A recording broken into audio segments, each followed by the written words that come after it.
Welcome back to the hot seat. Today's guest needs no introduction. Emmet Lewis has been a long-time mentor of mine and really the origin of a lot of the information that I share here on this channel, especially regarding flexibility. He has over 2 decades of experience coaching specifically circus arts, so flexibility, handstands, and more. Today we're going to be delving deep into flexibility training, how you can work to become more flexible, how you combine it with other disciplines such as strength, and we're also going to talk, of course, about handstands. I really hope you enjoy this conversation and deep dive with Emmet Lewis. Not in this podcast, maybe we could in this podcast, have like a chat about what your thoughts of how I should approach going back into training. I think since I stopped doing hand balancing, it's not necessarily been as much of a priority. Like I haven't had the requirement to like, I don't need splits. There's no day-to-day life stuff that I need splits. So I'm like, why do I?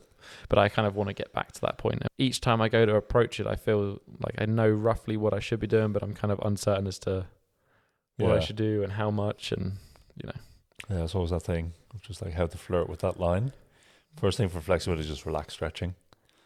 Just see what's in there, the body, but the body's just not giving you because it's just like rusty. Mm-hmm. That's always would be the first kind of thing.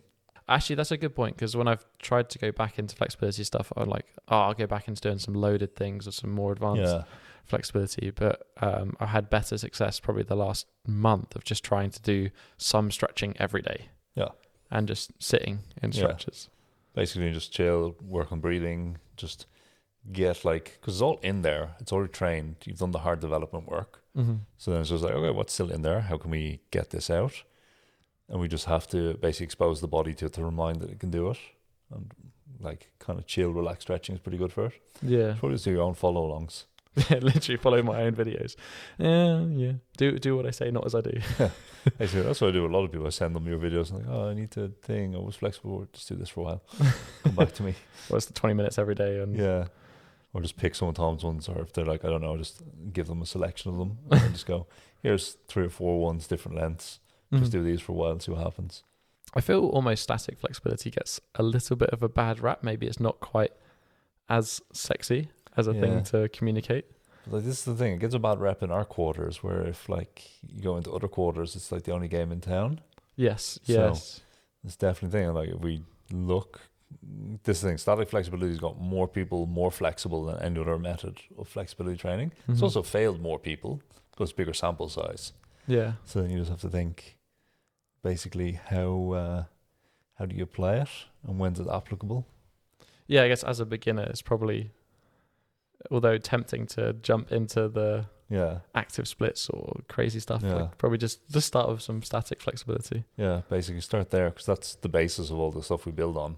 Mm-hmm. And then like all the loaded and all the fancier methods are just like adding weight to the bar for flexibility.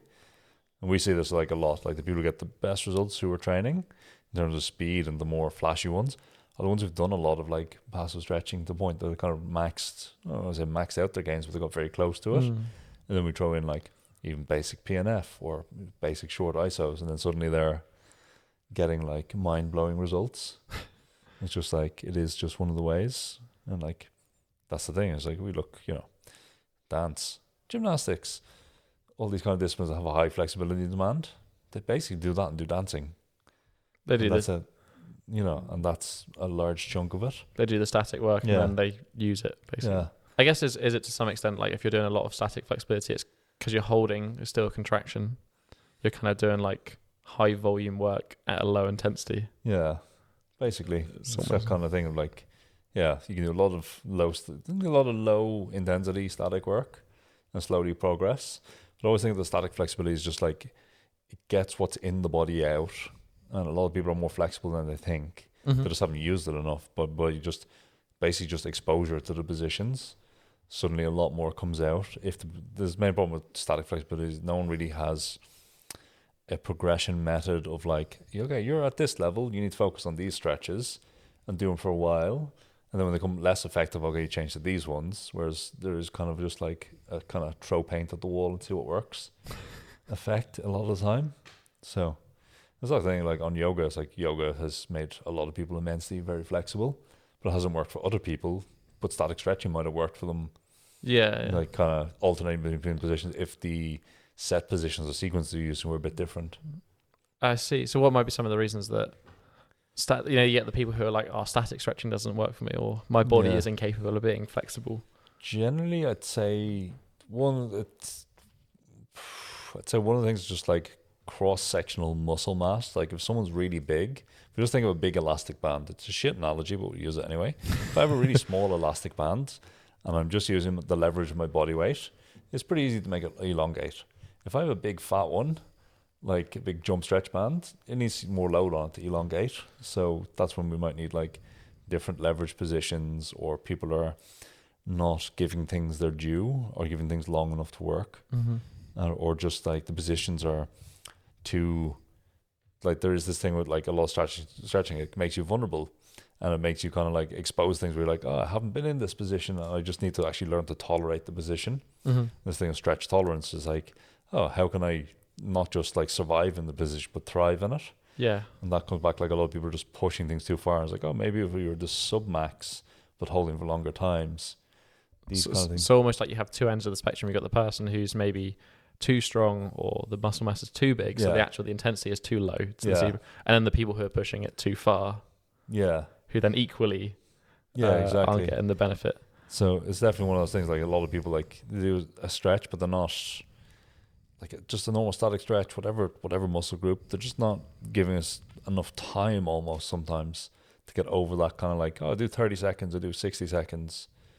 Sometimes you need to hold it longer, particularly at the start. Like you can get a lot more out. The more advanced you are, the shorter you can get away with, because you're more used to just releasing into that structure. Yeah. Whereas when you're doing it, the body wants to recoil from this action because it's just novel. And then you never get a chance to just like go, as Kit Lachlan would say. Yeah. And just let go into it. I think that's interesting, because certainly we were talking yesterday about studies when it comes to flexibility. You see a lot of the studies reference either like 15 seconds, 30 seconds, 60 seconds, or they kind of make up that number. Yeah. You very rarely see stuff that's sort of holding positions longer than that. They're sort of like, oh, the benefit is at 30 seconds, and then it kind of just tapers off. I'm going to be very judgmental, but I'd need to see videos of people being instructed in these positions to see how they're actually being coached. Mm-hmm.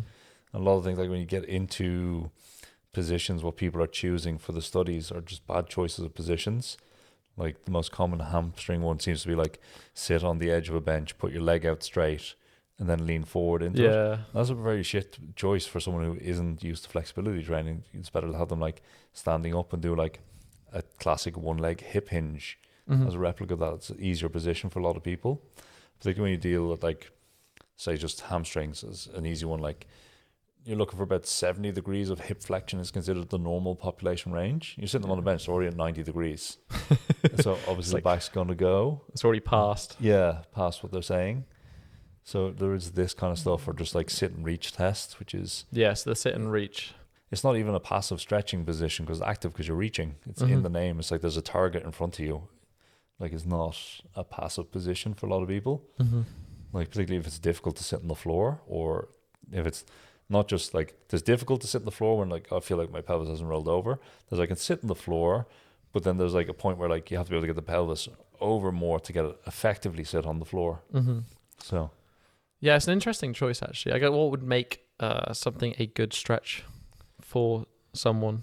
Like how would they know if a stretch was not good?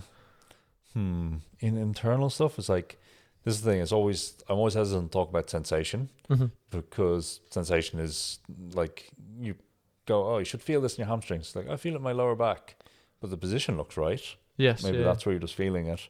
Or the position's off, obviously we can use that as a guide, or we feel it in my calves or other stuff. So then it's always like, what is the person saying? Is it targeting the right zone? It's like, oh, I feel it in my hamstring, but how do you feel it in the hamstring? Is it a long pull? Is it slightly more medial? Is it more lateral?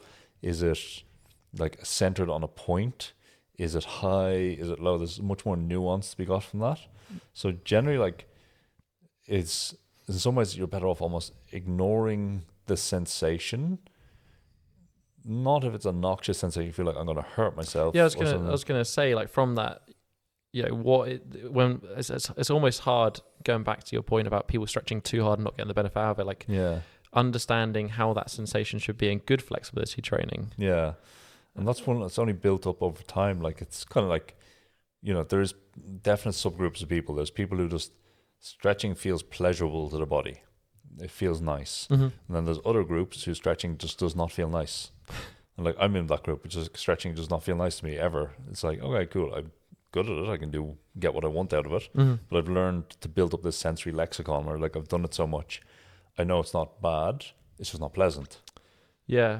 I mean, going back to sort of mentioning about me getting back into doing more training after a prolonged break, I noticed that sensation of stretching felt more uncomfortable. Like I actively didn't want to do it because I was like, oh, it's just not that nice. But then as I've done just some more frequent passive stuff, I'm like, actually, no, this is a really nice, like, this is a very relaxing position. And that sensation has started to change. I'd almost compare it to, I'm very, very bad at running, but I've tried to like make myself do some form of cardio or some running, and I've actually almost began to like twist that or go over that mountain to it becoming enjoyable rather than just purely discomfort. Yeah, I think that's similar. Like in a lot of things we train, they're not pleasant when we start doing them.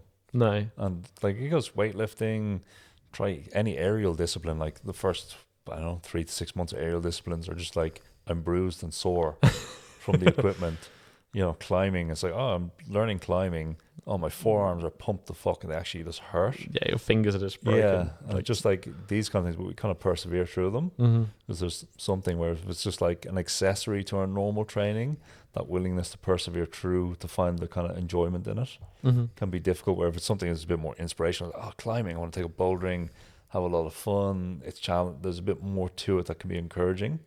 Yeah, and there's a feeling of maybe accomplishment that's more immediate than the progress of flexibility. Yeah. Like it's a slow burner. Yeah, exactly.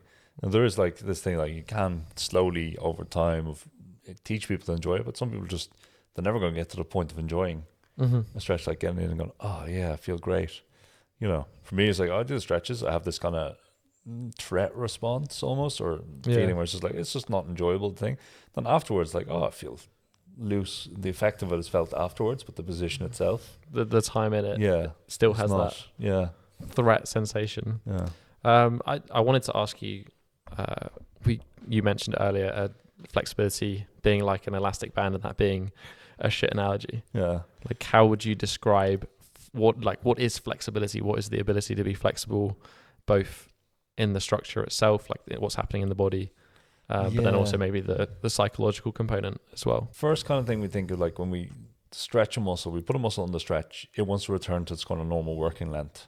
So is this kind of response, is it kind of going into contraction? There's a bit of contraction, but then there's like another level of like, oh, I can release into it. We have all these parallel elastic components, which to take the terms from Mel Sif, where it's like all this kind of, I like to think of it like the muscle cells or fibers are like holding on, and they're holding on, but then they realize, oh, I can let go and the load can go into this kind of more passive tissue. So that goes from like an active contraction to almost passive one. And that's kind of the next level of learning, just to release into the structure. One of the guys views as like getting heavy into the positions. Then there's like, you know, there's just different reflexes. There's the muscle reflex, the spinal cord reflex, all these kind of things that feed into it. That kind of like, oh, we see this thing, like I can get a short-term acute thing that almost has an analgesia effect. You're used to the sensation, or it's getting less of a threat response. And this is where you see like your body gets used to the sensation. So we can stretch, say I can stretch my pec, I can do a really good deep stretch, and then if I test and retest my hamstring, my body's acclimated to the stretch sensation, so it'll go deeper. I really get like global response. Yeah, so that's that short term, and that's an acute response. But then mapping the spinal cord stretch reflex, that takes time. So you see there's a lot of people, it's like, oh, my split, like start of a session, my split starts 40 centimeters from the ground. I do a lot of stretches and then it goes down very close to the ground. And I'm like, oh, but that's that kind of short acute reflex kicking in or turning off, getting used to the sensation. But then mapping it so it becomes more long-term, is more about long-term exposure to these positions where the body just gets used to what it's doing. Yeah, because I think a lot of people sort of have that complaint that I've made some progress with my flexibility, but it takes me half an hour to get warmed up to realize that ability. Like the difference, what's the difference between then bringing that cold level, that default almost level? I'd say there's two components. One, getting more skillful at the exercises. This is the thing. People kind of think flexibility exercises are just something you do and they work. But like every other exercise, they have a skill component. You have to be able to like go like, okay, what is my own personal way of doing this? That takes practice. Same with squat, push up. we have form guidelines. But at the same time, like, my push-up is going to look very different to your push-up, even though still the push-up is still doing the same thing. Mm-hmm. Same with like stretching. They're always a bit different, always a little nuances. And being able to actually find like, okay, what do I actually need to do to say I'm doing a pancake and I want to get my hips over? Do I need to wiggle my butt around? Do I need to think up and over? Do I need to go head down and pull into it? All this kind of nuance to be found in the positions. And it's one of the things, I guess, teaching, say, backbending is one of the things I think we teach quite well. We have, how to describe it? We have like all these joints in the thoracic kind of, in the thorax, particularly in the rib cage and spine, and learning to articulate them. Like, I've working with a group of like young circus artists lately, and just teaching them how to actually use the skill of their backbending had these like, they're obviously pretty flexible, just immense, very quick increases by showing them this is the actual skill of backbending versus this is actually just bending backwards and hoping it happens. Yes. Yeah. So, I feel like it's the same thing as well with handstands. To something like with strength training, certainly weightlifting, I think you can be a little bit less cognizant and you can just go in, do the work. Yeah. As long as you're trying hard, you're probably going to see improvement. Yeah. But almost flexibility doesn't have that component if you're not sort of listening to the feedback that you're getting from your body, or understanding the small little tweaks and changes that for you make a big difference to how a position feels. I guess going back to your earlier point where you're like, actually static flexibility is a great place to start, because many people will get maybe frustrated that they can't get a good stretch, and they'll be like, oh, let's just load it up.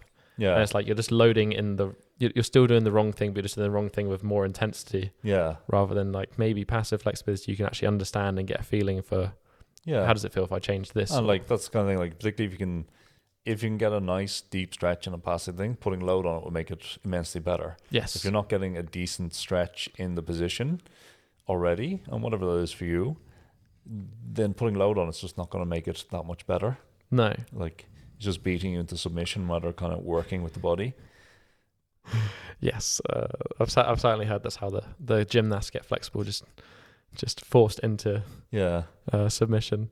It definitely works. We can't argue that way as well. It definitely works, but it's Reese. When we had a chat to Reese, he was like, actually, I found the practice of a coach forcing me into positions very useful for like just understanding how to deal with pain, or that discomfort of training, and because I think ultimately everyone, you mentioned, when you first get good at stretching, a lot of it's just better being able to tolerate the pain that is stretching, or the discomfort that is stretching. Yeah, it's definitely that kind of thing.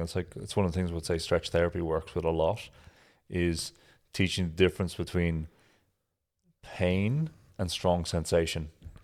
Because you can have very strong sensations. We're not used to very strong sensations in the West, and particularly at these kind of extreme positions. Yes. You're just like, okay, it's not... The same with running. It's like the first time you hit the wall when you go running. Yes. You're just like, thing, but then you kind of realize, actually, I can just go through it. And like, it doesn't feel much better, but it's actually just, it's not me dying. Mm-hmm. It's just like that wall. It's just like, it's not there, but you go through it and you're like, But if you keep just going up to the wall. Yeah. I guess how do you put yourself in a position where you can break through that kind of mental barrier of what you perceive that you're able to do versus what your body is actually capable of doing? Yeah, exactly. And then it's also like, I think a lot of stuff, like when you're dealing with gymnasts, well, like when the people are being forced into stretch, they're fighting against it. Yeah. So that's like kind of our strength at end range training, just not actually formally described as that. They're actually doing overcoming isometrics to try and get out of the position, but exactly. not being allowed to. Yeah. So there's definitely that as well. And like, there's a lot of criticism of these methods as well. Like they're not for everyone. Like stretch therapy their partner work is much safer, and still stuff I do comes from them. But at the same time, there's safer ways of doing it rather than just like, old school gymnastic coach into splits you go. Yeah. I think one of the favorite drills that I've learned from you that kind of has reinstated this for me was in pancake, getting very, very comfortable in pancake. So being sat and straddle, folding forward. You had like a drill called the tiger skin rug. From Dave Wardman's variation on the pancake stretch. Which was kind of this like basically trying to make yourself into a sandwich. So you had support underneath you. So you didn't feel like you were going to fall into the abyss. Yeah, or go deeper, And then you just had lots of weight on top. Yeah. And that like sandwich just made you like initially just be able to feel all of that stretch sensation kind of dissipate and just really get comfortable. Yeah, exactly. That's those kind of like techniques where we're setting up will put a lot of support so you can't go deeper. Mm-hmm. And then you're just like, you're kind of squished into the stretch. And then the stretch sensation will go away eventually. Maybe not in that session, but this kind of thing of just like, okay, nothing, I can't go deeper. Yeah. I can just chill here and just like get heavier and heavier. And that's, which may sound like somewhat counterintuitive. Because you're like, oh, but stretching, I want to go deeper into position. Yeah. But like, actually, no, we just want to be very, very comfortable. yeah, and an extreme range of motion. Yeah. And then it's like, obviously, whenever you get to your end range, it's always going to be unpleasant, or maybe not unpleasant, but it's always going to feel tight. Mm-hmm. It's kind of what I always term the Morgan problem. The Morgan problem. One of the guys coach for a while, we banned him from saying this eventually, because he'd come in, he could do middle splits cold, he'd come in, drop into middle splits, and then immediately say, oh, I feel so tight. Yeah. And it's just like, objectively, you're in a flat middle split first thing in the morning without any kind of warm up. You're not allowed to say you're tight anymore, but it's still his subjective sensation was like, oh, it's tight. Yeah. But visually it's not, but obviously for him feeling it. But I think that's such a good point. It's because a lot of people associate like, oh, I need to do some stretching or flexibility work so I don't feel tight. Yeah. Because like actually that tight feeling is never really going to go away. It's the feeling that you get when you're at the end of your ranges of motion. Yeah, exactly. But then it's that kind of thing of like, we're trying to get slightly more flexible than the activities we demand. Mm-hmm. So then we feel looser in these kind of things. And then when we're still stretching, going to our end range, we just feel tight. Yes. Yeah. It's just like, oh, something is actually being pulled on. But it's not something you actively end up encountering in your day to day. Yeah. So you do feel a little bit looser. I'm interested to ask a little bit where you kind of got the inspiration to delve deeper into flexibility, because I know a little bit about your story, and then you've mentioned like you've learned from Kit Lachlan. Yeah. You've met Dave Wardman. Like, where was the point where you're like, I want to understand more about this? It was basically when I was in circus school. So that was, to quantify these things, like, had splits, had bridge, pancake was fine, pike was fine, everything was fine. By normal standards, would put me in a CrossFit gym, flexible person in the room, or unless there's like yoga person or gymnast. Mm-hmm. Circus standards just wasn't great. And so I was always just like, how do you get more flexible? And asking the coaches there, I was like, the answer was always stretch more. Yeah. Stretch more, stretch. So I was stretching once a day, twice a day. And it wasn't work. I was getting less flexible from it because I was just doing too much training, not recovering on top of all the other training as well. Yeah. So it was just like, but I was getting into strength training. This was like early internet days. Like YouTube wasn't a thing. Like it was still like Meta Cafe days. People remember that? Like that was the in video site. And it was just like, there wasn't a lot of information, but I was getting into strength training. I was reading like T Nation and other stuff. I was lifting weights and other stuff. I was like, oh, actually there's a system here. Mm-hmm. How do, like didn't understand as much as I understand now, obviously, but it's still just like, oh, there's here's a deadlift, but here's a regression on a deadlift if you can't do this. Oh, this is your weak link on a deadlift. You're slow off the floor. Try this exercise. Oh, I was like, okay, why isn't this for flexibility? Because it's just always like, someone, how do you get flexible? Someone who's more the classic mistake. Someone who's super flexible and has it from young age. Yeah. I've done this stretch, I've done that stretch. Oh, try this one. Do these 5 stretches for your hamstrings. Hold them for 60 seconds. It's always the 12-year-old gymnasts on YouTube giving out flexibility advice. I'm like, and that's a good point. Just come back to that actually in a second. Okay. But it was just like, okay, it just wasn't working. I was like finishing circus school like less flexible than when I started it. I was like, okay, this is a bit shit. So I just need to figure out like how this works. I just got an interesting puzzle where it's like I started like asking people, what do you do for flexible? And it wasn't the whole picture. So then I started observing people, and particularly aerialists and other stuff where they have like huge demand on their flexibility and quite a lot of suppleness and usefulness. It's like, oh, okay, well, people are saying they're doing all these stretches, but then they're spending 2-3 hours a day using their flexibility. So how can we just distill out these kind of methodologies of using flexibility that actually kind of work?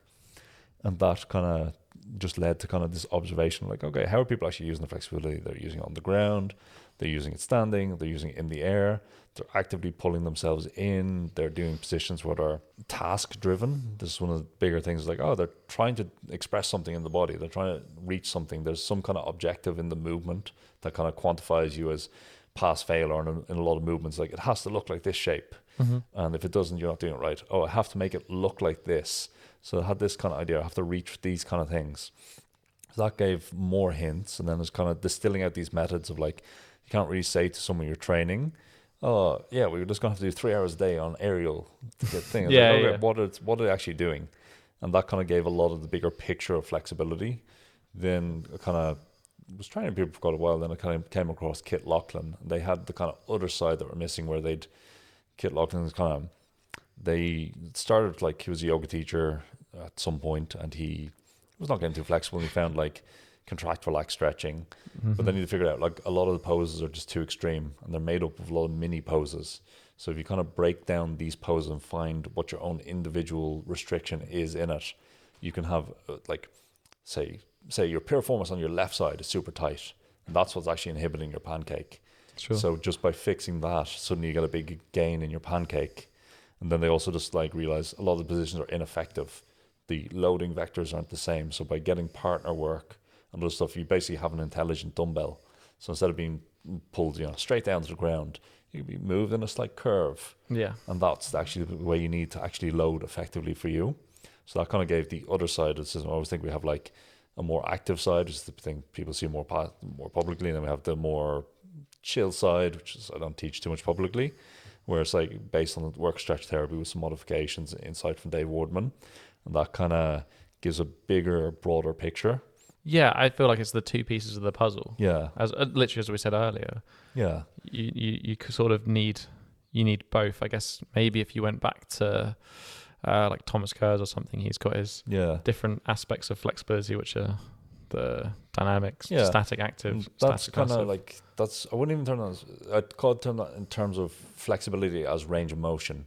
Yeah. Describing all the ways you can display range of motion in those kind of categories, Yeah. which is very useful to think about. We need to think in terms of assessment system, others of like find where people are lacking in those ones, and that gives us like ways to make faster gains as well, because we're like, oh, I'm trying to do a single leg hip hinge and my torso is only not going so far, but then I try to lift my leg up and I can't actually lift it past my knee height. Yeah. Okay, we've got something to work on. So that gives us another kind of side of these things that can help give the body more resources. That's what I'm always thinking about, is like the resource model of flexibility is what we kind of term it in-house, where it's like, okay, do you have the resource to identify the sensations? No. Okay, we need to work on that. Do you have the resource on like how to know how to do the position correctly? No, we can educate you on that. Do you have the resource on know how to enter the position effectively? Okay, we can educate that bit. Do you know how to hold the position effectively? Okay, no, we can educate that. Do you know how to get out of the position? Mm-hmm. And all these kind of different resources we can have. Do you have enough strength to pull yourself into the position, counteract, the resistance to want to go out? All these kind of resources that we can think of, all these little pots that we can draw on. But if some of them are missing, then we're not getting the most out of the training. And so you said sensation was the first one. Yeah. And that would kind of go back to what we're feeling or where we're feeling it. What we're feeling, where we're feeling it, how I'm personally meant to feel it. Because there's always this kind of thing of like, I'm stretching my calf and I should feel it in my calf. Then you feel it in your glute. You're just like, oh, I feel it just a bit in my butt for some reason. And it's a standing calf stretch, so I shouldn't really feel it there. But I am. Now, is that okay to feel it? Like, a lot of people have a lot of worry about training. Mm-hmm. And like, if you're there going like, oh, how are you feeling? You can have a bit of a chat about it. Okay, it probably feels all right. Maybe that's just your own pattern of tightness. Yeah. And these things kind of put people off, particularly stretching, because it's like a weird sensation that we're not so used to. But the same with like most training things. If you're not used to the sensation, and like a lot of our training in sports, maybe not sports training, but like weightlifting, like normal kind of bodybuilding, it's like we've made all these exercises to be almost foolproof. Like, this is a bicep curl. Yeah. You're going to feel it in your bicep. And then we just look at someone and go like, I feel it in my lower back. Well, like, you're leaning backwards. Yeah. Like, you're not doing the exercise correct. Do the exercise correct, you're almost guaranteed to feel it. Also, exactly. or use machines now to get that isolation. Yeah, exactly. So there is these kind of things. But then, even if you go higher levels of like strength training, like the bench press, what we think is like, chest and triceps, that becomes a full body movement. Yeah. Like, okay, I'm using my drive. I've got my back locked in a big arch. Things. I think kind of going back to what you mentioned earlier makes, and you've talked a lot about vectors, and understanding like, is the position right for you? Like somebody who, if we're talking back about the pike, so somebody folding forward again, a hip hinge, if 70 degrees is normal, and if you start seated, you're going to need a minimum of 90 degrees to really get some benefit out of it. Yeah. And then you said basically, well, standing would be a better solution. Can you kind of explain why that is a better solution? One, like, it's a lot of us like geometry and angles. We can just think of, like, we always have, we're always talking about vectors or gravity in some cases. We always just have gravity pulling us straight down. And most of our joint movements are translation around something. So it's not, everything's hinge. It's not actually like a door frame at all. It's kind of the joint surfaces are sliding around each other. And they will, like, to create this rotation we have to have a force in two directions to create rotation. We have one force and then another force working at a right angle. So if I want to create a rotation, if I'm seated on a hip hinge on that, I have to create a force at 90 degrees to this. So I have to actually be able to use my hip flexors to pull myself over. And then only when I get sort of about this angle, if we look on the camera, then gravity is pulling me down on my torso. I might be able to get deeper into it. Whereas if I'm here, these are my legs, I'm standing, I hip hinge that way, I have this downward force already working, counteracting the leverage of the body. Yeah. So that gives me greater something to work with. Then that gives me two options. It's like I have something pulling me in a direction. Do I go with it or do I go against it? So that gives us two kind of ways to think about it. And the going with it would be like target based. So I'm trying to reach towards maybe the ground. Reach towards it. It could be an internal sensation of target. Like, oh, I feel if I pull a little bit or relax a little bit, I get a better stretch. It could be like I try to reach something on the ground. Going against it is kind of like, oh, I'm going out of the position. Basically, oh, am I doing that as isometric, pushing against something? Or am I just you could be lifting, I in and presume. Resisting it would be like lifting actually something, as in like a Jefferson curl or a Romania deadlift. Yeah, exactly. Would be going against. Yeah. And it's definitely like, it is this thing, like we know strength training makes people more flexible as well. And there's always this debate, like strength training is just as effective as flexibility training. Yeah. And like, I definitely think that's very applicable for normal ranges of motion, but there's not that many people have deadlifted themselves into a split. Yeah, I mean, I think we're in a bit of a phenomena right now of like the strength through range sort of period with, ATG and all of that sort of stuff has made it a little bit more widespread. Yeah, but even then, like, I don't want to throw shade too much, but like, the ATG guy done a lot of static stretching. There's like loads of photos of this before they kind of came with strength through length. And like, it works and definitely works for a lot of people. Like, it's that kind of thing. If I'm new to something and I have something exposing me to more ranges of motion, I'll get more flexible in it. It's just exposure.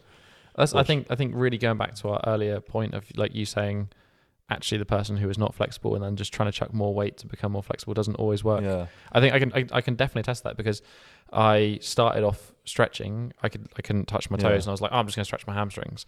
And gradually, as I sort of learned more, it evolved into like maybe a 30-minute static stretching routine that I did every single day. Yeah. And that really got me like 80% of the way there. Yeah. And it wasn't until I learned more about the stuff that you teach, which, essentially it would be like creating strength through range and the other different factors, active flexibility. And then I was like, I saw that sort of final 20% close where I managed to get pancake. And then the thought process is like, oh, actually, I've been doing it wrong previously. Static stretching is rubbish. It's all about strength through range. Like, this is the thing. And I've almost come full circle now, many, many years later, when I'm trying to get back into flexibility again. And I'm like, oh, the strength through range stuff isn't quite working out for me. It's not giving me the results that I desire. Maybe static stretching isn't so bad after all. I think it's always like the journey of flexibility should be, we start with static stretching, we get as much out of it as you can, we go through that, then we look at the more active stuff. Obviously, we try to build up our kind of static, active and active ranges at the same time. Hopefully it's not a linear process, it's kind of a bit like a fader. And then it's like, okay, we've gotten as much as we can out of the static, very elongated positions on the lengthening side of the muscles. Yeah. So then it's like, okay, well, what else can we do? Then we can start adding contractions, load, longer isometrics, these things. But eventually it just comes all the way back around to like, okay, I want to get ready. Like, me, I'm warming up to do handstands. What do? Static middle splits. Like, I don't do an isometric. I just do my static middle split and just hold it for a minute or two till it kind of sinks down to where I go, okay, that's where I feel like is a good operating range for today. And then if I want to develop it, I'll use some of the harder methods. Yeah. But it is this kind of thing of just like, there is always circling back to this. And then it's like, oh, I'm a bit rusty, if I just had, for those who don't know, just had a baby this year, I haven't been training this much, new house, like all the life things at once. Yeah. Strange though. first thing I'm going to do when I'm like, okay, I'm ready to start training, which I feel I'm kind of getting back to that point now, get a nice schedule. I'm just going to do static stretching. And that's it until I kind of get, okay, I've got everything out of it. Yeah. And just remind the body. It's interesting. I feel like it's somewhat the Daniger-Kruger effect of fitness. Is like you start fitness and you're like, I should just do something. Yeah. Like I start trying it, and then you learn more, and then you go a little bit deeper, and you're like, I need to do the right thing. But that camp's wrong, and that, and you go down this like almost stroking your own intellectual ego of like, I know I'm going to make it super complicated because I know all these things, and then you end up at the point you're like, oh, actually, I just need to do something. Yeah, exactly. And something being the thing that I want to improve. Yeah, and that's, you get better over time as long as you're picking something that's moderately effective for you. It doesn't have to be the most optimal thing. You'll get better. Yeah. And that's generally like what we're aiming for. It's like always this thing of like, yes, it's probably an optimal routine for you, but we need to do genetic testing to figure this out and factor in a whole lifestyle and modify your whole lifestyle. Can you quit your job, have no other external factors, perfect sleep, perfect nutrition, optimum hydration levels and all this? And I was like, well, we can't control all these things, but we can try to do something as good as we can. As you do something for a long period of time, you usually end up doing things incorrectly. And injuries and other things end up cropping up. I myself have experienced my fair share of injuries. I don't know if you have any words of wisdom for getting injured, how to I think more specifically around flexibility, because it's a different type of injury to restore. It's definitely I grade flexibility injuries in two camps. There's one I call the outside context problem, and the one is like an in context problem. So an outside context problem is like, I have stretched into a new range of motion, and I've exceeded the capacity of my tissues or whatever, and it's completely new to me, and then something happens. You get injured. A tear or that is the one that causes the most amount of problems, because you've basically gone off your body map, your normal body map. It's like you Steve Owen with Dave Wardman's. You've gone into the dark forest and you got eaten by tigers. It's just, I like that one. It's just like you've gone somewhere, you didn't know what was going to happen. Your body didn't know what was going to happen. That injury happened. And it's almost like getting scared. The body is very scared to go back into that range of motion. And even if like everything is healed, we could MRI things that it looks completely normal, or this is obviously a bit of evidence of a tear, but it looks fully healed. And nothing else is restricted. That one lasts much longer, it's harder to get over. And that one generally needs a lot of kind of coaxing at this flirting at the edge of the forest range. We're just like, okay, I'm just here. I know I'm safe. I can peek out in the woods. Yeah. That one is kind of like a lot of partner work, a lot of stuff like tiger skin rug, pancake. Like, I'm very supported. I know I'm not going to go deeper. I can just begin to teach the body that this might be safe. Whereas when you have ones where it's like, I can do splits, but then I slid out to 80%, and because of everything else in my life, just didn't have the capacity today. And something pops. That one's more like a normal kind of muscle tear. Just like, yes, it's annoying to get over, but you do get over it more like, I popped my lower back doing a deadlift, and it's a bit owie for a few months, but then I slowly just build up. So that one is kind of more a load management issue. I'm just like, okay, just like, I hurt my back doing deadlifts. And I'm like, well, I could do all this esoteric physiotherapy stuff, or I could just deadlift. And what do? I control the weight, control the number of reps, my volume, and I control my range of motion. And I just kind of go like, okay. And then as the body gets used to it, it gets better. Then maybe it doesn't get better, and then maybe you need to look at some more physiotherapy kind of rehab stuff. But a lot of the time, like our injuries that we get from an exercise can be fixed with the exercise by scaling it, regressing it to an appropriate level.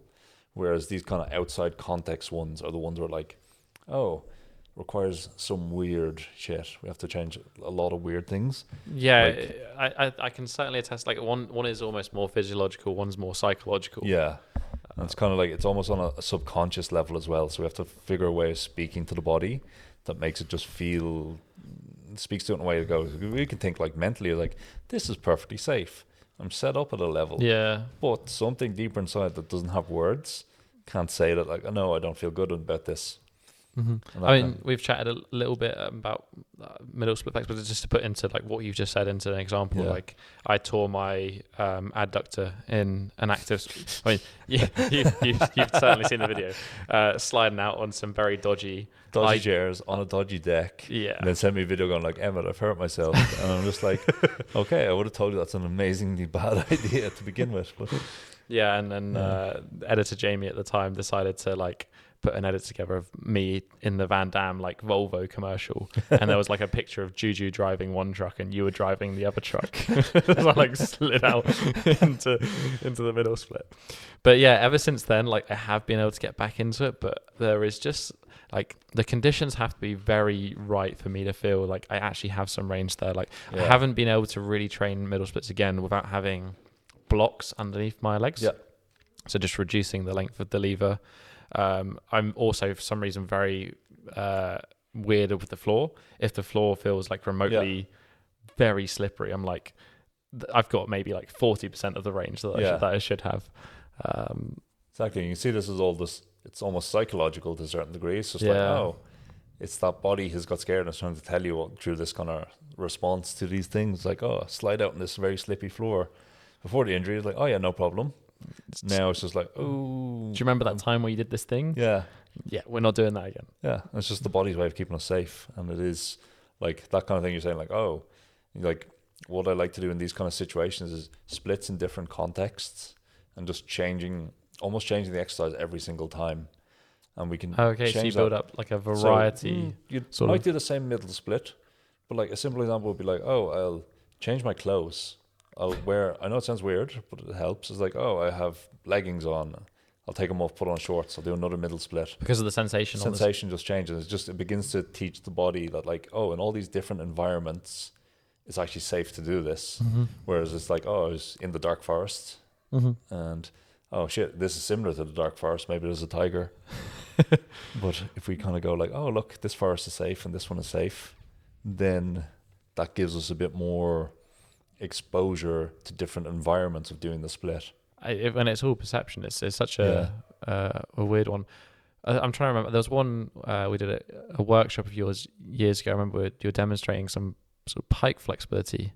Yeah. And you applied just like, what looked like you were going to push on their back to press them into pike, but actually all you did was just drag the skin. Yeah.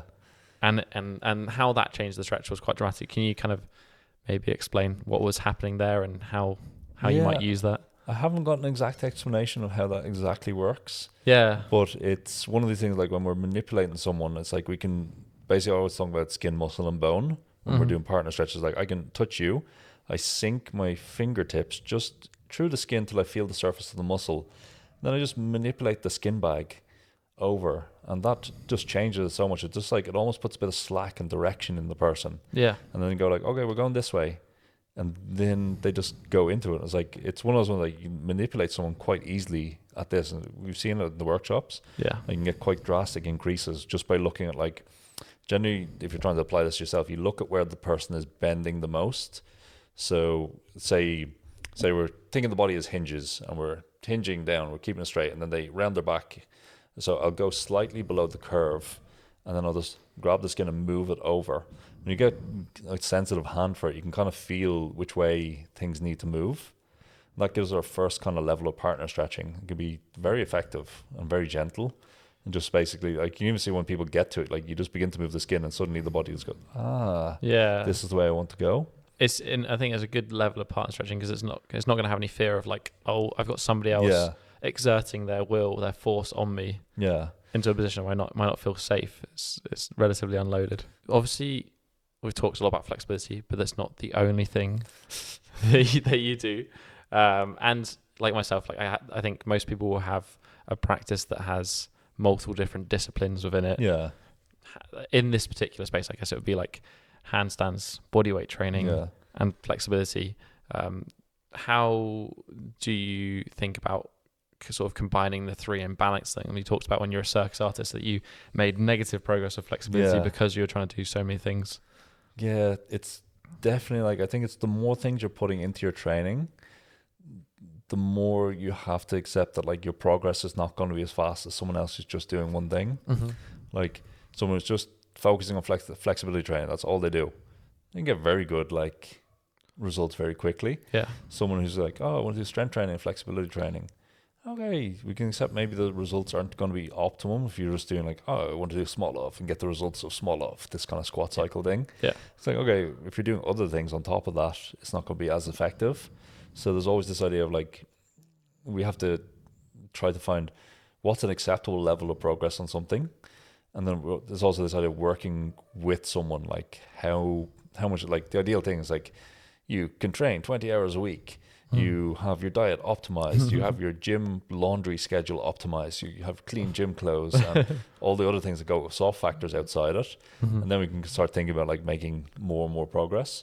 But when you have less time and you want to try to do a bit of everything, it's always accepting. It's like, oh, my squat, I'm training squats. And that only went up 2.5%, 5% this cycle instead of what I thought would be 10, 15%. But what other gains did I get? Sure. What other things? And balancing that out and just knowing what's the most important thing. And then it also comes like a distillation process of like, I could do 15 different handstand exercises what would all have benefit for you, but we only have time for 4 or 5. Yeah. Which are the ones that are going to give the biggest carryover to all the other things we're doing? Yeah. And yeah. And I think sometimes that's a little bit hard for certainly people to discern. When you see stuff online, you're like, what is the stuff that's actually really essential that gives me most of the progress, and what's the little bits that kind of they're a nice tickle if you've got the extra time, the extra work capacity. But I know it's like this kind of thing. Is like, I say if we take a basic leg day training, so we say we have a squat exercise for our first one. That's the one we want to get important. Then we have some kind of hip hinge variation, some kind of quad isolation, some kind of leg curl. There's 4 exercises, very basic leg session. And we go like, okay, I only have 10 minutes to train. What do you train? Do you train the squats or do you train all the accessory exercises? Like the very most important thing is like, okay, I want to train the big exercise, get the most bang for the buck. And just grind that out. I think a lot of people would be like, oh, only got 10 minutes. Maybe I'll do a set of each. Yeah. And such, would you be better off doing maybe 4 or 5 sets of just the squat? Just the squat. That would be my preference. I'm sure people would argue it the other way. And if we have like a very specific weak point, then obviously we go, okay, my calves are the weak point in my squat, so just going to train them. Yeah, that's it. And that, I know that's the weak point, but if we don't have it, we just have to go like, what's the big exercise? And train that. And that's like, it's one thing I got a lot from Jamie Lewis of Chaos Pain or Plague of Strength now. I was like reading his blog a lot. He's very strong. He's just pointing out like, just do more of the important exercise, particularly when it comes to strength training and other stuff. And it's like, that's how I got like most of my bigger kind of strength feats. Not that I don't consider myself super strong on these things, but like was just like, okay, deadlifting, deadlift workouts before I got this idea was just like, oh, I'll do 3 or 5 sets of deadlifts, then I'll go fuck around on all other kind of accessory exercises, back extensions, and then it's just like, and all that. Okay, actually I could just do 45 minutes of deadlifting and just bang out the sets, just get a lot of deadlifting in, and then maybe 15 minutes of just other smattering of stuff. And that sort of training, brought deadlift from like 140-ish to 220 over quite a short period of time. I think we can kind of take that principle to bodyweight training, because I think the hard thing with bodyweight training is when you have weightlifting, you're like, okay, well, I'm going to do a bench, I'm going to do a squat, a chin up. Bodyweight training almost seems to be like infinite variations. And it's not necessarily that the variation is inherently bad or doing what's different. It's like we want to make the variation very specific to the task or the movement that we are going to do. As I said, that like if you want to improve your deadlift, you do 45 minutes deadlift. Doesn't mean you're going to do the same deadlift for 45 minutes. That kind of thing, like basically on that kind of program, it's like would either pick, depending on what I was feeling on the day, singles, doubles, or triples. Work up to weight that I felt was, appropriate for whatever I was training on the day. Then just bang out sets of triples and maybe just wave the weight up and down 2.5, 3, 5 kilos.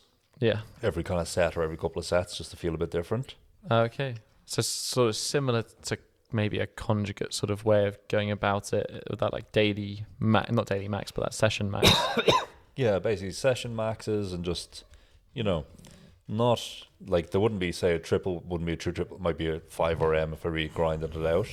But it's just like, okay, what feels heavy today for this thing? And that takes a bit of nuance. But it's that kind of thing of like, I could pick 5 different bodyweight tricep exercises, or I could just do dips. I do like the like reductionist sort of. I think that is it's the circle of fitness knowledge that like do something is good. Oh no, I need to do the right thing and have all these different complicated factors. And you're like, oh no, just do the thing that is very good. Well, like, you know, we do have to understand when it comes to people, like people have different motivations for training. And like for me, who's just a bit like, okay, I just don't mind banging out the same set of exercise for 40 minutes. That's very entertaining. For someone else who just, it's boring. No, they'd want to. It doesn't keep them motivated. Or they'd be okay for like a few weeks and then they'd be like, oh, I can't be asked to come out and do the session again. Yeah, exactly. So there is this kind of like, I can't remember who was pointing out online, but like a lot of sports training filters for people who can just do the same thing over and over again. It's literally a filter that's built into it. Yeah. And that's good for sport training that has very clear, this is the one thing we do. And that translates in the trickle down effect of like, this is what the athletes are doing. You have to do the same routine all the time and only change it up every 12 weeks. And then you're doing the same lifts. Whereas like for someone who's like, oh, I'm a 35-year-old man with kids and I want to go to the gym 3 times a week and I want to have a bit of fun. Yeah. Like there's room for all of it in there. But at the same time, there's, I think for trainers and coaches, there's like an old program by like, is it Dan John, weightlifting coach, that ring a bell? Yeah, Dan John. Where it's just like one lift a day. Okay. And that was the program. You just went in and you had it kind of done by percentages or sets and reps. That was it. You trained 5 days a week, but you're only doing one lift on that day. And you just do as feels good? He had it on percentages of 1RM, I think. I can't remember off the top of my head, but it was just a good, like, that's it. You're going to do a 30, 40-minute session of just squats. You're going to do a 30, 40-minute session of overhead press. And just get, like, what do I actually get out of that? Because so many people, the first thing they do on training is, like, their training program has a lot of exercises in it. They've never actually seen what they get from one exercise. Yeah, I think there's an element of, like, FOMO. Like, you especially with social media fitness. Yeah. Oh my God, there's so many drills that I can do. There's so many drills and so many exercises. And like at the end of the day, like I've been in, say, 3 social media cycles of fitness. Like I've been doing this for about 20 years now. And it's just like, I've seen exercises come, I've seen them go, and then I've seen them come back. Yeah. And it's just like, it gets popular. People start doing it. It feels good. But all the basic exercises never really go away. No, you never see people not squatting. Yeah, I've never seen the people not squatting. You never see people not doing dips, not doing chin-ups, not doing, all the body weight push-ups. Like push-ups, what have been around thousands of years. They're pretty good. And like you see variations of push-ups, but like you see a meme variation of push-ups. Everyone's doing it for a few months, and they're saying, "Oh, it's the best chest pump exercise I've got. A push-up. Oh, it's really changed it." But then no one's doing it again in 6 months' time. I think this kind of answers the question that I wanted to ask, which was like, how do you not be the lifetime intermediate? Which is like, the sort of person is, as we do beginner, like it's quite easy to get from beginner to an intermediate. To put a metric on that, I don't know what you'd say, but then like going from intermediate to advanced is the thing that's impressive and hard. Like,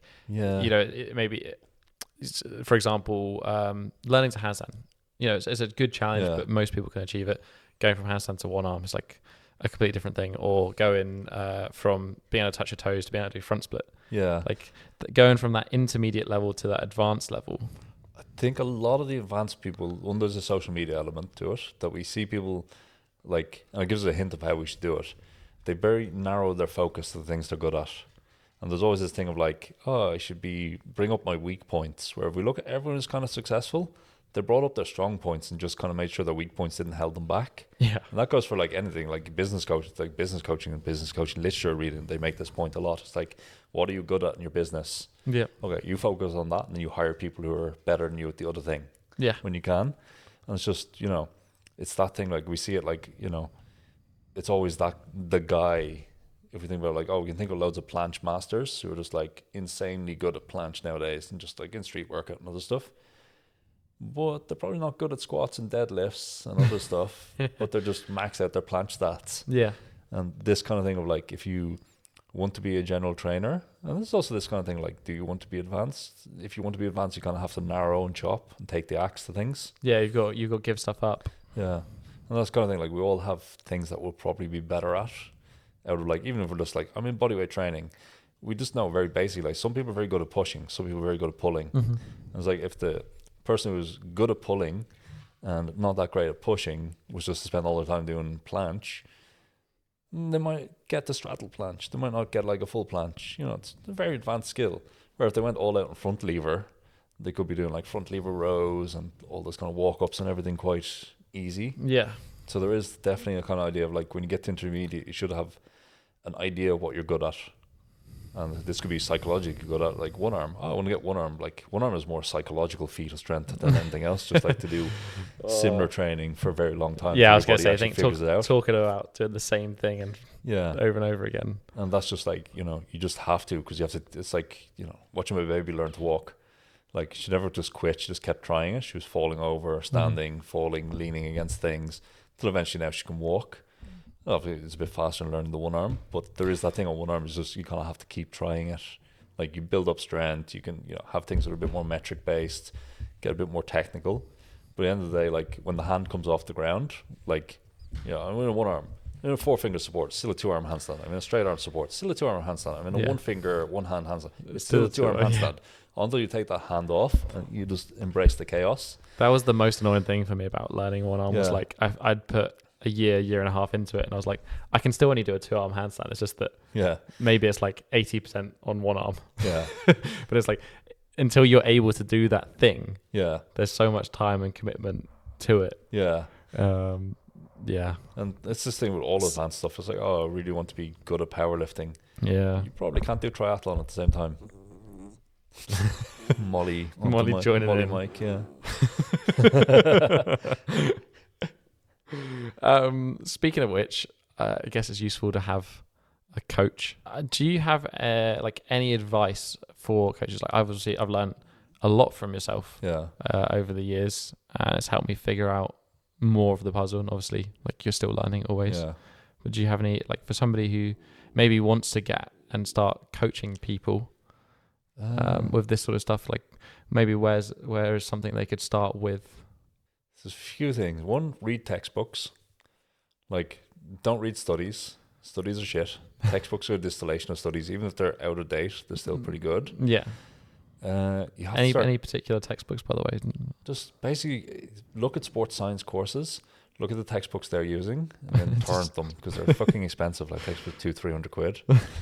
And start there is generally pretty good. Just get like all the basics, like I'd almost say the classics in the field, but they're sometimes like super training and theory and practice, but they're almost a bit too hard. Mm-hmm. And just like learning that is pretty good for knowledge.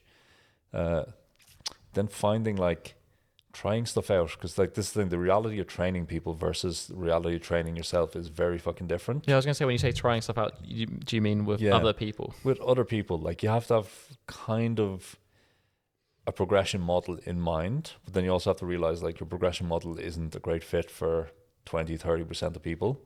So you have to figure out other ways around it. Mm-hmm. All these kind of fancy benchmarks we think are like, you have to be able to do 15 push-ups before you can do 5 dips and other stuff. It's not how humans work. Mm-hmm. So you have to be willing to like sacrifice things.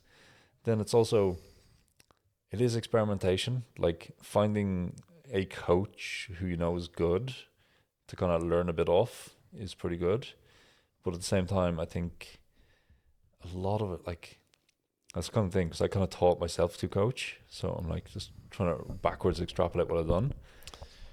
I guess maybe if you were thinking of what characteristics would make up a good coach, like if you were to reverse engineer it, like yeah. what, you know, Understanding logistics of actual training is one of the most important things. And I think that's what people hire me for more than the actual training plan. and when you say logistics of coaching, you mean like making a program fit.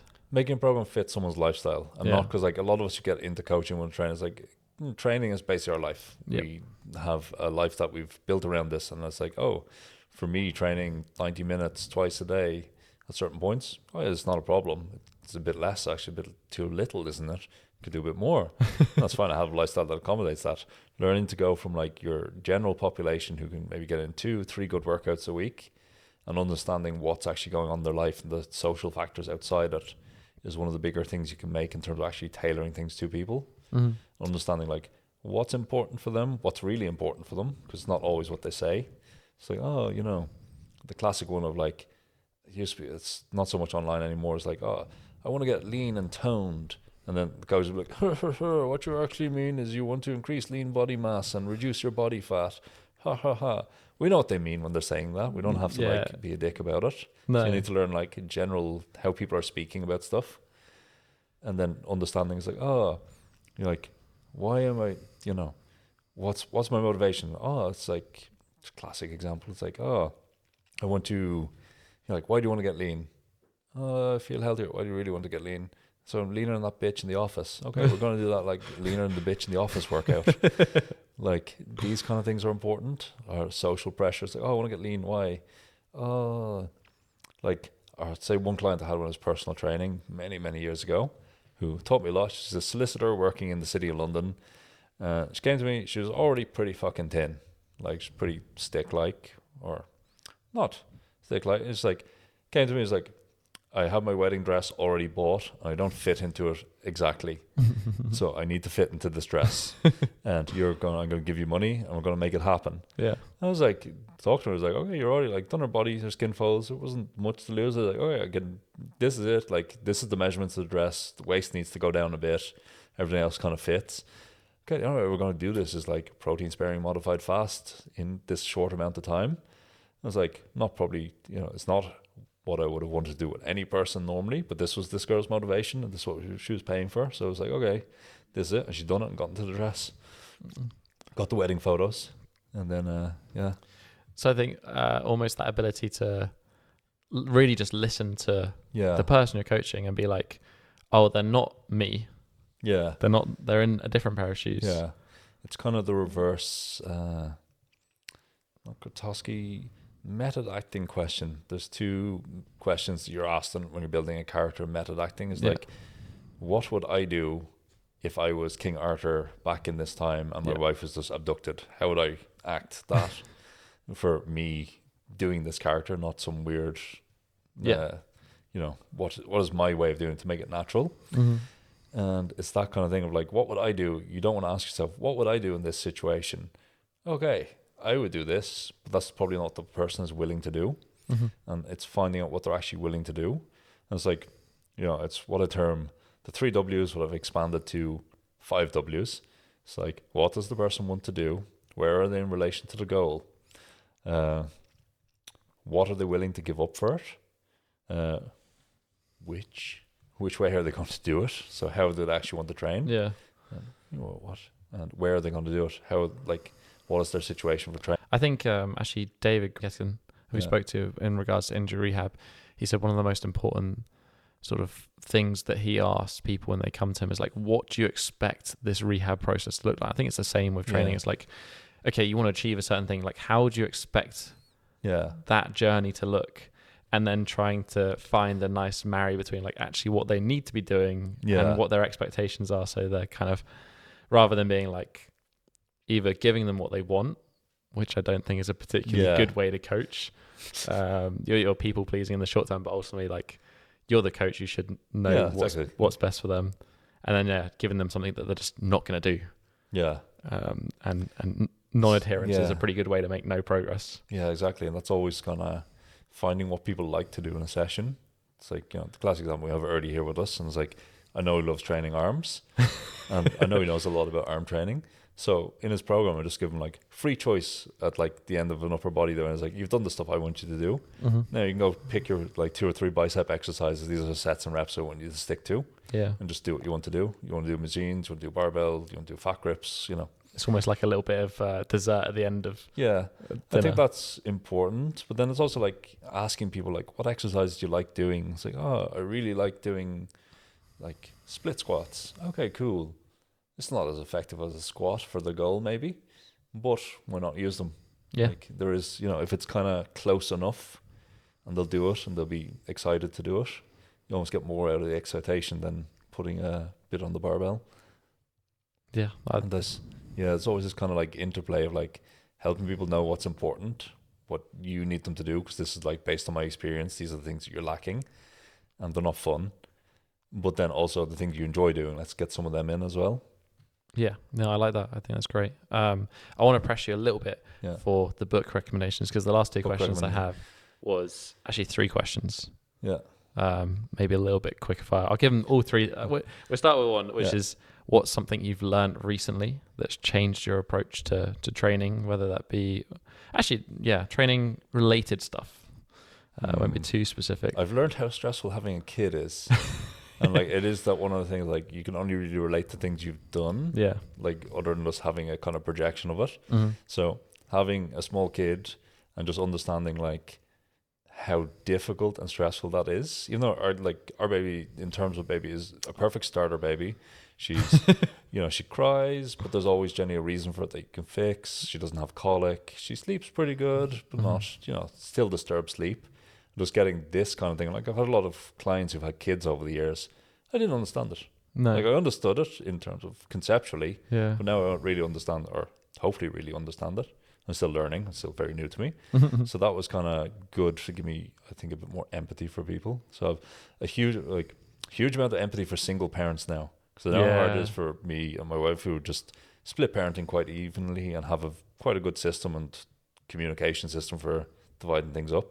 Where if someone's just doing this all alone, like, dear God, they're superheroes. Yeah, I again, like the whole parenting thing, I think is like, I've had a similar experience myself with just having other external life factors of renovating properties. Like it's made me appreciate, I can't just dedicate all of my time to training or recovering from training or doing training as a job. And I think that's something that actually is very much missed from just advice in general for fitness. Is like most people who provide advice for physical training or even nutrition is like that is their job. They have financial incentive to do it well. They have the time. There's so many things that are in their favor that they forget. Like actually, if you're just living a normal life and trying to integrate this, what that takes and what that requires.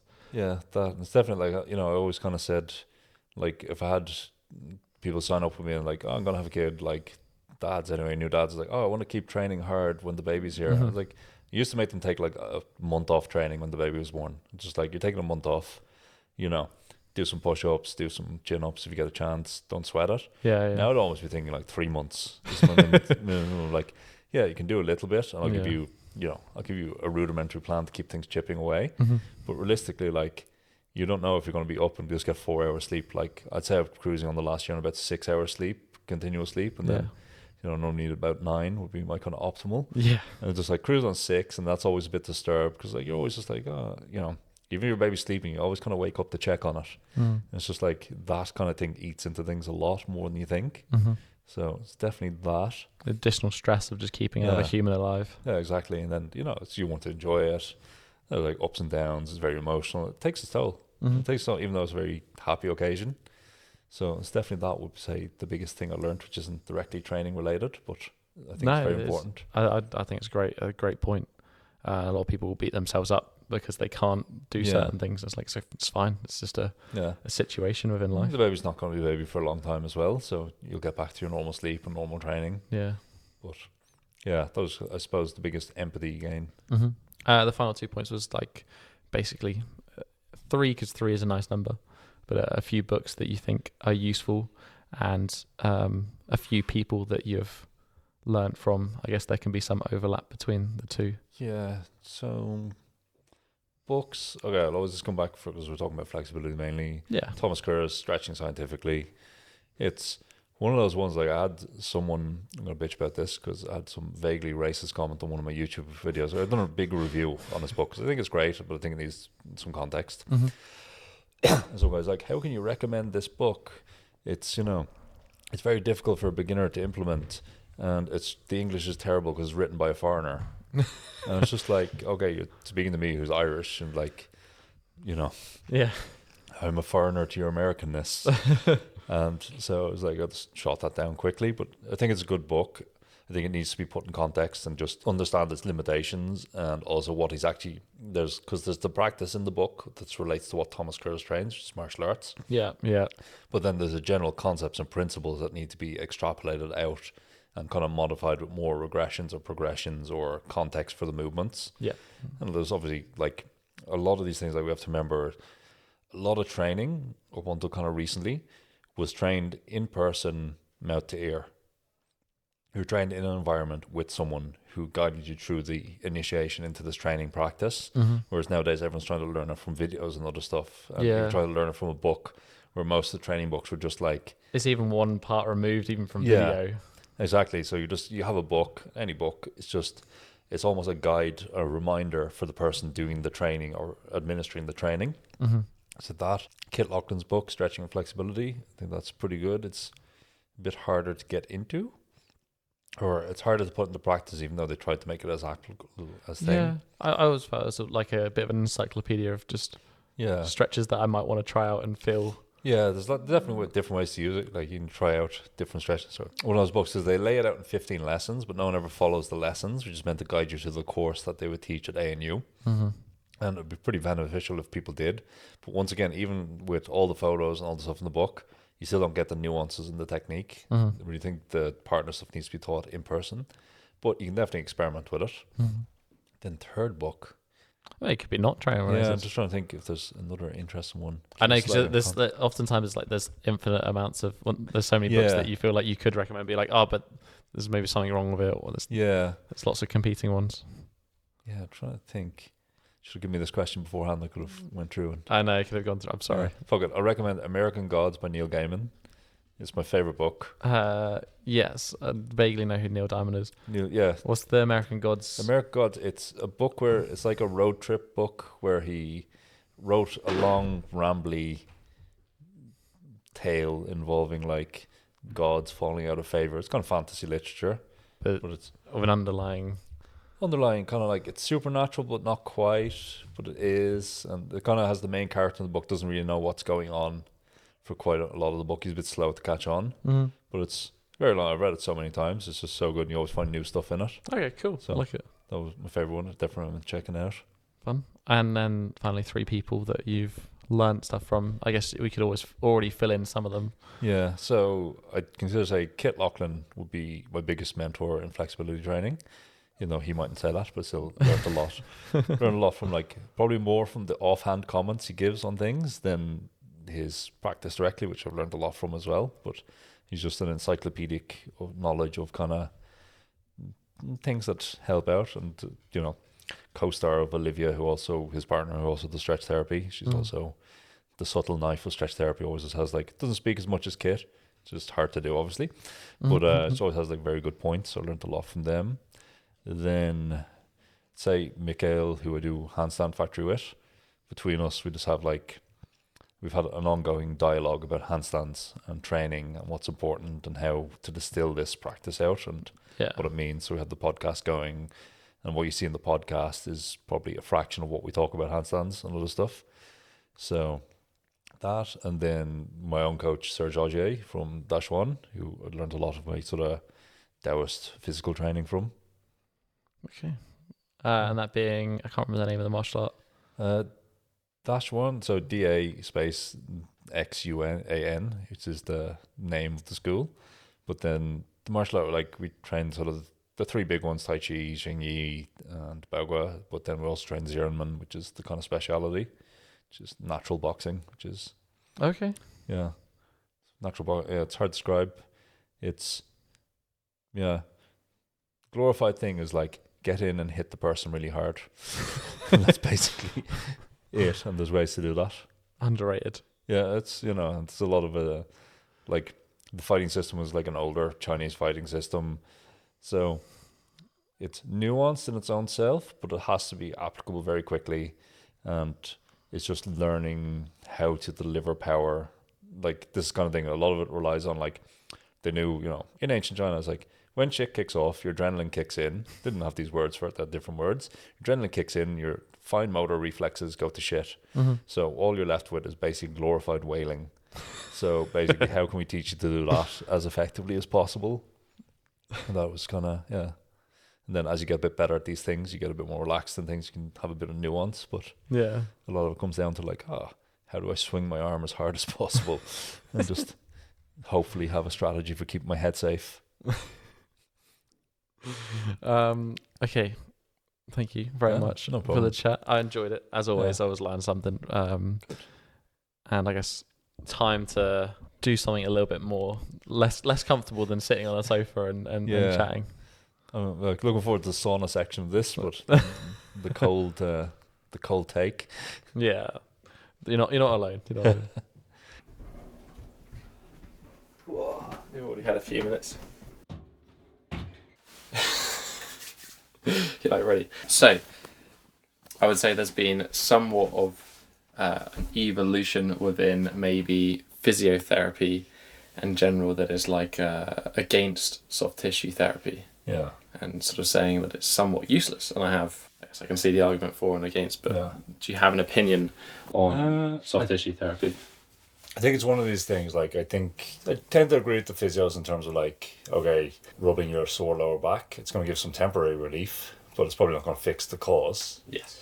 So I agree completely there, but I do think we have to meet the patient somewhere. There's this expectation of someone goes in. I do stuff that, with my clients, broaches onto physiotherapy. I'll give them a bit of massage and stuff because I know it's going to make them feel good. I know that they go, okay, I feel a bit better. And now we go do the deadlifts and the other stuff that we might need to do. So I think there is a place for it. I think it's just, this is the thing, everything goes in, too high. And it's like, this will fix all your problems. You can just go to massage, smash, foam roll, whatever, and that'll make it go.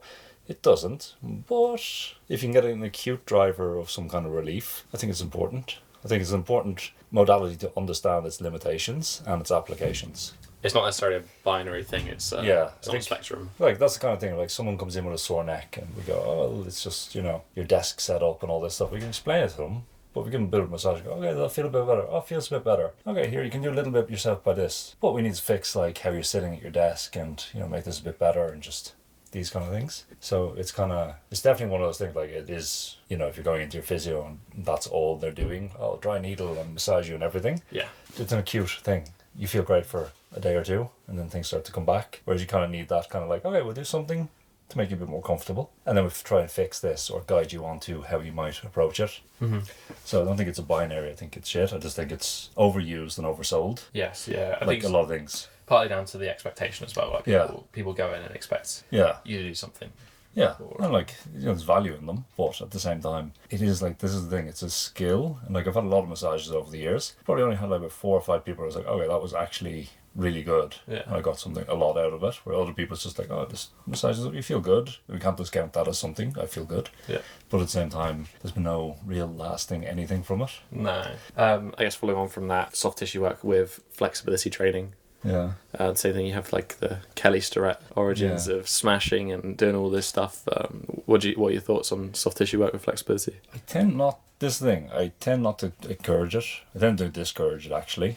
But at the same time, in a specific thing, if someone's like, oh, I'm really tight in my calves the day after leg training, but I need to do something that involves a bit more dorsiflexion and it's limiting me, it can be a very good acute driver. So it's like, okay, well, here's a ball, here's how you do it. But this whole blanket, like, I have to roll, smash, everything before a session to get ready. It's like, if you're constantly coming back and needing to do that to establish a range of motion, your training is not driving this permanent or semi-permanent adaptation we're looking for. So once again, it's like, it's generally like, I consider like most of the time it's a time thing as well. It's like, it's a waste of time if I'm programming for someone to have them like, I know they have an hour and a half in the gym. Yeah. 20 minutes of that spent foam rolling is a waste of time. Unless it's like something very targeted, very specific, and go, okay, my pec's really tight after doing dips the other day and feels thing, I need to do some handstands. Okay, we get that acute effect, but at the same time, if you're not doing actual training that was going to change it and slowly get you this range of motion where you need. Yeah. There's better ways. So it is something, I kind of actively discourage it with clients, but at the same time, we'll pull it out of the tool bag when needed. Mm-hmm. I think that's probably fair. One of the videos we made several years ago now was on the Ballistic pancake flexibility drill. Yeah. We kind of touched on this as well, like people's attitudes or the thoughts around ballistic stretching in general, that it's slightly dangerous. I know you have some different thoughts. What were your thoughts on it? Just think the danger is overstated, and most of your danger will come from either incorrect performance of the exercise. Like, this is the thing, you tell people to start bouncing, they start going uncontrolled. There has to be some kind of control in it. It has to be kind of limited and constrained. People just go too hard. Like, if you look at the research on ballistic stretching, they're talking 3 to 5 degrees ranges of motion, where people are suddenly bouncing themselves down. The other thing what gets people is they get greedy. Like, it's a process that you just have to do. Yeah. And just accept that, like, okay, maybe it's just not going to get better every day. or maybe it's not. It's like, oh, touch, and just not try and force it. Just go in, just repeat the repetitions at a very casual experience. Yeah, the greedy aspect is definitely something like, especially if you're pushing and you're like, oh, I've never got this far before. And you're like, oh, I can go a little bit further. I can push a little bit more, and that's when the as you suggested, was it the forest, the tigers in the forest are gonna tigers in the forest will get you. So you just gotta like explore the forest gently. It's one of the like this is the thing. I'm not associated with ballistic stretching. I just think it's a modality that's effective. Yeah. But at the same time, you could probably get all your results doing passive stretching. Just relaxed passive stretching, some training that uses your range of motion, and you probably get the exact same results if you wanted them. Yeah. But at the same time, like, it's effective and it works. You're not just a flexibility wizard. I know you teach lots of things. Like obviously, I've coached with you for strength, handstands, all that sort of stuff. So I wanted to talk some interesting ones of handstands. The straight line. Yeah. I have a lot of people who often say to me like, oh, how do I get a straight line, or my handstand isn't perfectly straight. Yeah. How important do you think having a straight line handstand is? This is the kind of thing we have to think that a lot of people, the straight line has reached that thing, what I call peak shift. I don't call it, I got the name from somewhere else. Peak shift is when something that defines a discipline gets overemphasized. So we see this, say, in ballet. If you look at original ballet, the turnout and the high kicks and the jumps, they were done, but they weren't defining of that discipline. Yeah. And now people are like having a normal degree of hip turnout. Yeah. But now it's like you have to have a 180 degree turnout. Okay. Like a lot of people genetically just can't do that, so then they end up injured from this. Same with, say, Tai Chi. Tai Chi, if we go back to the root of Tai Chi, the guys who founded Tai Chi as we know it, they were criminals. They ran gambling halls, protection rackets, bodyguards, all this kind of shit that we associate with people who can kick a bit of ass. Yeah. And they all have like kill records, not even fight records, kill records. But then Tai Chi as a kind of peak shift kind of happens, like, oh, we have this slow kind of form move, which is a very small part of the original stuff. Oh, really? And that became, being really slow. It has benefits, but it's kind of like if you go boxing, it's like, okay, I'll practice my jab, I'll do it slow so I can feel the connection, I'll make sure my hand is staying up from a parry. But then you start having to laying bags and doing sparring and other stuff, and all this kind of got dropped just to emphasize this kind of slow, relaxed thing. Yeah. So it's the same with the handstand, where if we look at the line, there's the mechanical line where we're trying to get a plane of mass. So if you imagine we cut the body into like very thin sheets of paper, and we're trying to get as much of those sheets of paper converging over the base of support. And this gives us the mechanical line. So we're kind of making a differential equation, basically an integral equation of all these planes of mass. And this will get us stacked up on the straight line. Mm-hmm. And what we see a lot is people are looking at the arms and the back. And there, if you look at it, their line isn't actually straight. It's actually got a slight curve to it. Not a big one, but it's a slight curve. This slight curve is incredibly aesthetic. If we think of Roman column architecture, the columns aren't straight up. They're kind of got a curve and a bulge to them, which makes them more aesthetic. So people aim for this kind of very nice aesthetic, but it's not actually the most efficient line for balancing. So the most efficient line for balance sometimes doesn't look as straight, because like to keep the knees over the hips, over the shoulders, then depending on the angles of your humerus attaching into shoulders, the arms might actually be slightly behind the wrist, and your shoulder will be directly over this basically where the plane of mass is projecting down into the base of support. So it's definitely think something everyone should aspire to be able to choose the aesthetic of their handstand if they want this kind of thing. Mm-hmm. But if understand it's not actually the most mechanically efficient. So sometimes a less straight line is more efficient for you. It's down to bone structure. But at the same time, like if you can't get your shoulders up overhead and other stuff, then maybe we need some work. And sometimes you just will never be able to get your shoulders overhead. So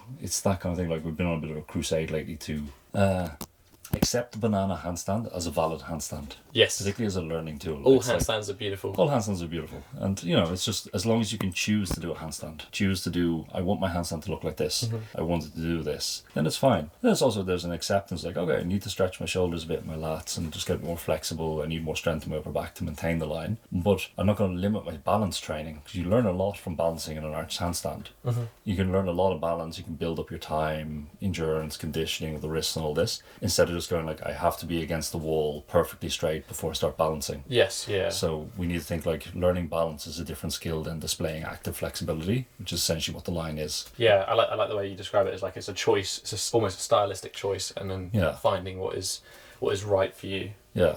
You mentioned shoulders a lot, but I thought that handstands were all about your core. Yeah, this is one of those other ones. Like, it's basically like one of the roots of this comes from gymnastics, where the handstand is more a vector for acceleration and being able to maintain this very tight core. Basically gives us a plyometric exercise that if I go arched, suddenly everything will react and swing. So if you think of all our swinging skills, tumbling skills, we want to be able to go very tight into this. Stretch happens in an arched position, and that snaps us back in, which gives us a lot of power generation. Yeah. So core is very important for handstands. It's important for some people if people are a bit more hypermobile and just don't have the strength in the upper back yet. Yeah, you don't want limbs just flying. Yeah, you want to have some control, but at a certain point, once your shoulders and fingers are strong enough, it should be the same level of core as you would be in standing with your arms overhead. Mm-hmm. It's not a lot, and it's like there's some guy on Instagram. I'm sorry I forget your name, but the chat Mazen, Maizen, I think. And he was sick of people saying it's all core, so he bought an EMG unit. And he started going like, look, here's a press handstand, here's a tuck planche to the handstand. Everyone's saying it's core. Measuring the core activation, it's obviously working. Yeah. Measuring the shoulders and then plotting the graphs beside each other, and shoulders is up to the ceiling, and core is just like a little middling thing. That's really cool. I mean, because there's never going to be a study or anything done really on hand balancing. I can't remember, unless I guess crazy popular. There's a bit from the gymnastics kind of sports science things, but there's not a lot. Yeah. Because it's just seen as, by the time you get to the stage where people think of studying stuff, it's just so ingrained in people that it's just taken for granted. But yeah, that was pretty funny. I really appreciated that. A big shout out to him for that. Yeah, that's really cool. I didn't realise that was done. And like it's surface EMG, it's got its limitations. He's pretty lean, so the limitations aren't too bad. But it's still just like, it's not like they're kind of close to each if other. they were close, you'd There's like, okay, there's some measurement, and you have to collate all the stuff from all the different ab muscles working. Like that was like shoulders are up here when it's pressing, doing tuck planche, shoulders and upper back, and everything else is down here.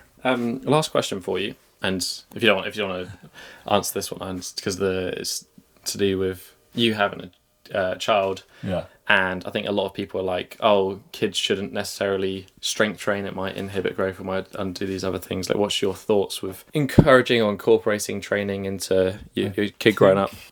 I think it's one of those things, like, I think all children should be active. And this is my own personal views. Everyone's free to disagree. Yeah, absolutely. And I think they should all be active. I think everyone can agree on that. Have some kind of activity, some kind of unstructured play, where it's like, here you go, here's a playground. There's no guidelines, use it. Mm-hmm. When we bring our daughter to the playground and she'll start, she's only one now, so she's still going. But when it gets, some kids need a push to do stuff, and you should be encouraging, like, what do you want to try? Dance class? Oh, do you like it? Okay, just try it out. See, because there's community and there's other stuff that they can get into, because it takes a while to build a passion for something. Yeah. So you have to be open. Then you also have to be open to, like, oh, you were doing, I don't know, soccer like last term, but you don't like it anymore, but you're really good at it. I want to do something else. That's fine too. I think I really against this kind of, I understand why people do it, particularly in the States, when it's like, okay, we're going for college scholarships and other stuff, and everyone else is doing this. It's a weapons race, and these scholarships are worth so much money. Yeah. And particularly for low income families, where it's like, okay, this is a step out of poverty for this person. Mm-hmm. If they go in, even if they don't turn pro, they get all their full ride scholarship, and they get an education what they wouldn't have been able to afford. So it's very important in these situations. Personally, emotionally, I'm against it, but I understand it logically why you do it. But at the same time, I think early specialization isn't great. I think there should be a range of activities. Sure, yeah. Even just expose you get to things they might like or might, so they develop, like, I like this, I don't like that. That's great. Then it's like, it comes down to the training thing. It's like, I remember, say, when I was doing rugby in first year in secondary school, it was, we were told strength training was really bad till you were 17 or 18, till your bones had thing. Yeah, we were out there pushing a scrum machine with 8 guys attached to you, and like wrestling guys to the ground, and like, this is kind of strength training. Like, these kind of things, like someone has the ball and you just have to hug them and try kind of doing maximum isometrics. Like all this stuff. So it is strength training. It's just, it's not explicitly stated, or carrying guys on your shoulders, or you're running the pitch, and all things where, like, if we made a device for this and sold it, people are like, oh, that's great exercise. But it exists in all these things. You see it in wrestling, gymnastics, like, every kind of sport I'd done over this had some kind of strength training in it. Mm-hmm. It just wasn't putting weights on the body, but lifting a person, doing squats with them in a gymnastics class. Yeah. That's weight training. If you had maybe a sport as a kid that you thought would make the person into an absolute beast growing up. Gymnastics, like, will be encouraging my daughter to do gymnastics or acrobatics up until about age 12. And that's when I think a lot of the noxious side of competitive gymnastics kicks in. Yeah. Particularly when the kids have a bit of talent and they're like, oh, you're the right size and shape. Your parents are the right size and shape, very important. And then it's like, well, we're going to stream you for that. And then, like, knew one girl who's on the Irish Olympic team for gymnastics, and years ago, and she done pretty well in the Youth Olympics. And like, she was on like a low carb diet, like basically a keto diet at age 15 to keep her, not that she was overweight, she was shredded, and she had, she was short, mostly very thick, like dense, would be the way I describe it. You'd pick her up and you're like, you can't get fingers into this girl because she's so dense. Yeah. She's just like, she's on a low carb diet when she was training like 30 hours a week. Yeah, it's not. These kind of things, and like, it wasn't because she was overweight, it's just like, oh, this is the optimum weight for you, so we have to keep you here, and shit like that. And these things, you know, they happen in every discipline. Yeah, Even rugby and other stuff is not immune from eating disorder or potential things that would cause eating disorders. I guess from some perspective, is that sacrifice that they deem as whoever is advising deems required to achieve the outcome. Yeah. So from about age 12 is when I noticed this coming in, and you know, gymnastics, to its credit, has done a huge amount to get away from this stuff, and the coaches are much better educated on these things. And it is better, but at the same time, there is, maybe even the coaches aren't driving it, but the other kids can be at certain points. Same with like ballet and dance. It's like, oh, you have to be stick thin, and I just have normal woman proportions, which have a bit more legs and ass. And like, oh no. Yeah. Like, these things happen a lot, so it's kind of, you want to keep it away as best you can. I think that's fair. Right, done with that.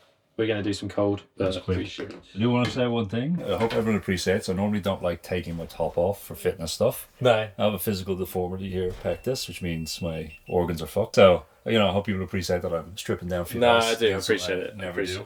Right, sir. Ready? No. Oh. You going?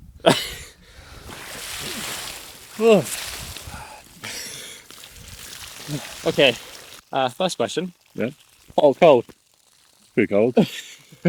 Flexibility or mobility? Ooh, flexibility. Coffee or pre-workout? Both. Both. You put the pre-workout in the coffee? Or... Nice, the pre-workout. Music or podcast? Mix. Any music. If you're training? Yeah, music on. Okay. Do you have a favourite flexibility drill? Long lunge. The long lunge? Yeah, long lunge is my favourite. Any particular reason? It's, people just think it's one thing, but it's actually many things. There's so much you can do in it once you kind of control all the bits the body can do. Cool. Favourite handstand drill on the run spectrum?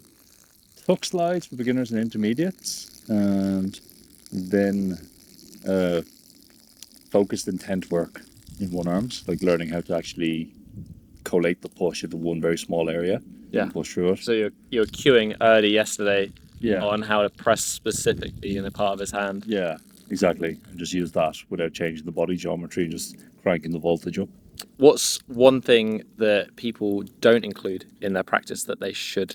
Some kind of structured relaxation practice. Does this count as structured relaxation? No. Has to be like very chill. Like, relaxation is a skill. I've learned this with Get Lockdown. It's something you can practice and get better at. And something, like, there's so many ways of doing it. You have to find something that works for you. Meditation, just lying down on the floor, even just like getting cozy with a book and reading that. Yeah. It's something where you're like, okay, I'm just going to go and do this and have it actually scheduled into your day or week. I think that's very missing because we're always training so hard. Yeah, that's a good Hopefully, we're always pushing. But then we think, oh, I'm going to chill. It's like, can you like maximize your chill? If you could choose one training modality for the rest of your life, what would you make it? One training modality. Well, like, in terms of variety and interest, probably some kind of bodyweight training. I think it's like bodyweight training. It's a lot you can do and it's adaptable. Like, you can always meet someone at where they're at, particularly where you're at. Like, you can meet an 80-year-old with bodyweight training where they're at. I can remember, like, just an example, like an ex of mine, her grandmother broke her hip and had a hip replacement, and first bit of rehab we got was really shit. It was just like, slide your leg in and out, open your leg to the side.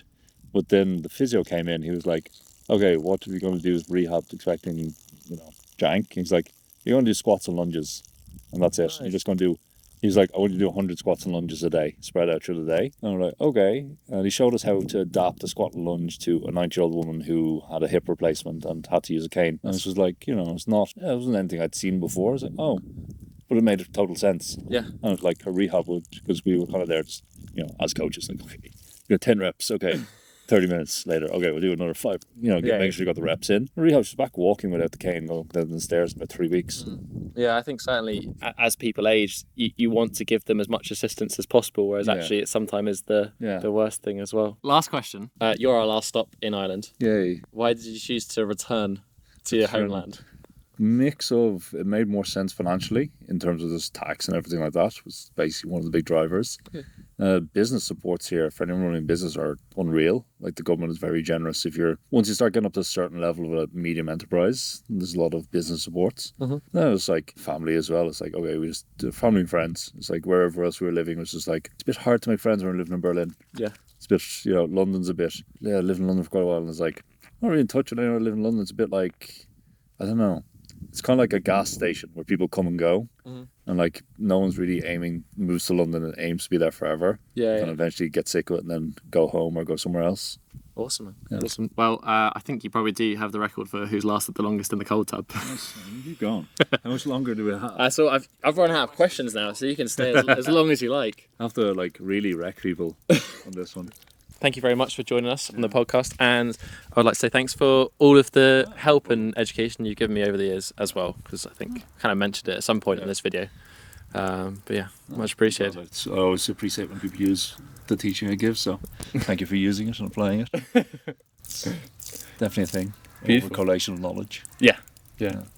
I'm getting out. I'm just wrecking everyone for this record. The timer is still going. My time lapse off for you and put your final time.